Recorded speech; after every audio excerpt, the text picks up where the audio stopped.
Qin Shǐhuáng, 221 to 210 BC, has been regarded as China's first emperor ever by people outside China, due to the direct lexical translation of the word name Shǐhuáng into English. An Indonesian friend argued fiercely with me as he was so sure that he understood correctly the English book he read about Qin Shǐhuáng, even though he never could pronounce the words Qin Shǐhuáng. precisely. Qin Was the name of the dynasty. Shi Means beginning, start, initiator, original, the first time, and still many as such. Huang Means emperor. However, it was only a name. Qin Shǐhuáng Personal name was Ying Zheng 259 to 210 BC. When a Chinese ascended to his throne, in Chinese culture, he would pick his own king or emperor name. Then, who dared to oppose his decision in picking such a name? Do you know Zheng He 1371 to 1433, the Water Silk Road voyager? The name of His Majesty was Ming Chengzu 1402 to 1424, while the personal name of Ming Chengzu was Zhu Di 1360 to 1424. Ming Was the name of the dynasty.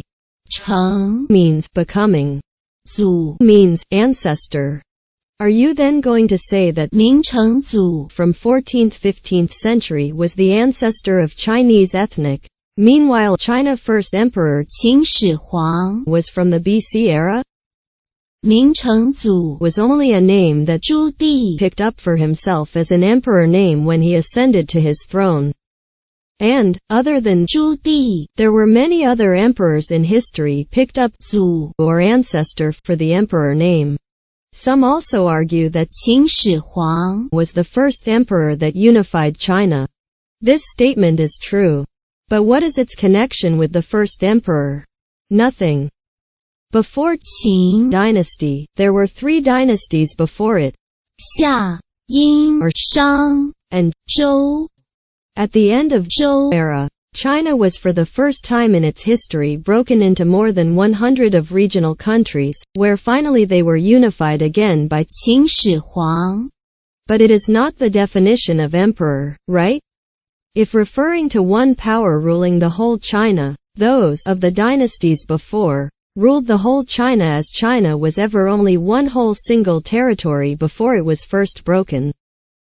From the Oxford Dictionary, an emperor is a sovereign ruler of great power and rank, especially one ruling an empire.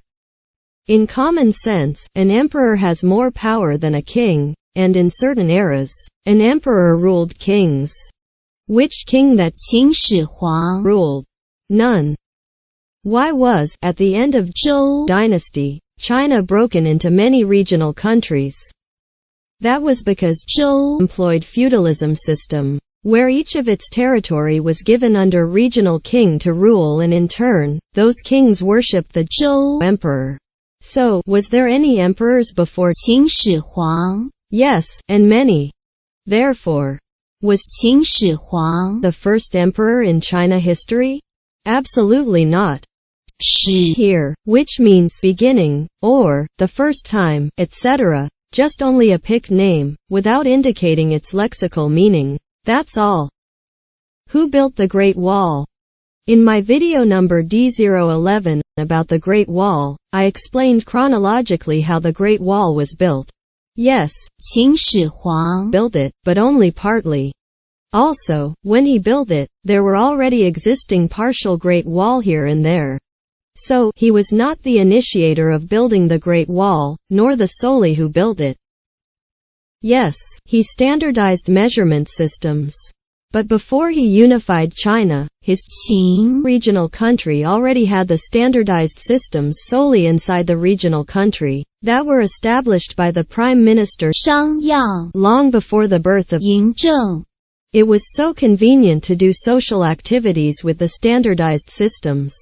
So, in my speculation, Qin Shǐhuáng was so annoyed and not used to deal with such multi-complex different standardized systems, so he instructed to extend the Qin standardized systems to the new unified nationwide. Therefore, in my opinion, the system standardization could not entirely be credited to him. But I would not say that he plagiated either. I hope this all would correct the misconception about Qín Shǐhuáng so far. And thank you for watching.